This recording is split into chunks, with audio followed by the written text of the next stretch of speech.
I am Terry Groves with another Brat Time Story. I am a very experienced brat, and I share my childhood memories in a weekly blog, Being a Brat. You can find me online at beingabrat.com and on my Being a Brat Facebook page. The following Brat Time Story is one of my blog posts. Brats, The Wet Go Round by Terry Groves. Life with big brothers can be a lot of fun. The fun can be frequently interrupted by punches, smacks, and a lot of name-calling, but it is all in the name of education. When Mark and Robin, my two older brothers, told me we were going to a special playground, I was excited and a little skeptical. Not wanting to be left out, I followed them.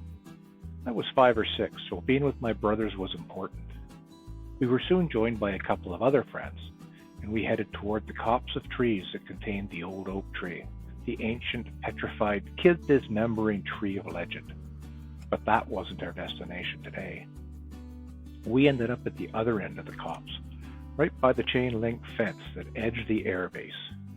Now, I knew we were up to no good. I was all in. Regardless, I scaled the fence with the rest of them, being careful to not catch any body parts or clothing on the twisted wire at the top. Going home with a fresh scar or tear would raise questions, and I never wanted to lie.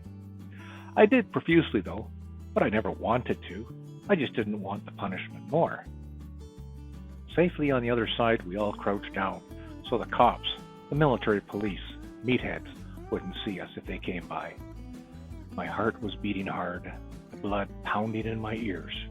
I didn't want to get caught by the cops and have to endure some unknown fate. As young as I was, I had no idea what that might be, but I had heard enough stories from my older brothers and their friends to know I wanted no part of that. We were right beside several large round brick buildings. I was happy to learn these were our destination. Peeking inside an open door, I saw a gravel floor. There were also 2 long arms that stretched from the center of the building to just inside the wall, and they were turning in a big circle, spraying water onto the gravel. It kind of stunk in the building, but watching the other boys scramble out onto the arms as they passed the door had me waiting my turn the next time one came by. In a few moments, 7 or 8 kids were riding this merry-go-round, laughing and whooping it up. What fun it was! Until I fell off. The arm went over me, getting me all wet. I was crying because now I was scared and had scraped myself when I fell. Everyone was yelling, but with their voices echoing around the large chamber, I had no idea what they were saying. Then the other arm came around and knocked me in the head, getting me wetter. The kids scrambled to get to the end of the arm so they could jump off out the door. I wanted to get out that door too, but the arms were too quick and kept knocking me down. Eventually, my oldest brother, Mark, was there beside me, telling me to get up now and run to the door. It was hard, crying as I was, and scared of being knocked down again. With his encouragement, I finally made it to the door, and the others helped pull me out. Now, we had to assess the damage. Soaking wet, dirty, my pants were torn a bit, a few scrapes, but nothing fatal. We climbed back over the fence, and the kids dispersed. Trudging home, we concocted a story to explain my being wet and dirty. We settled on some big kids pushing me into a puddle because I was looking at their bikes.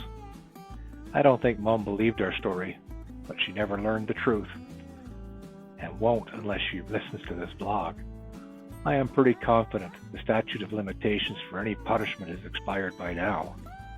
I found out later that the round building with the merry-go-round was part of the base's water treatment plant. It was raw sewage that had been liberally sprinkled on me.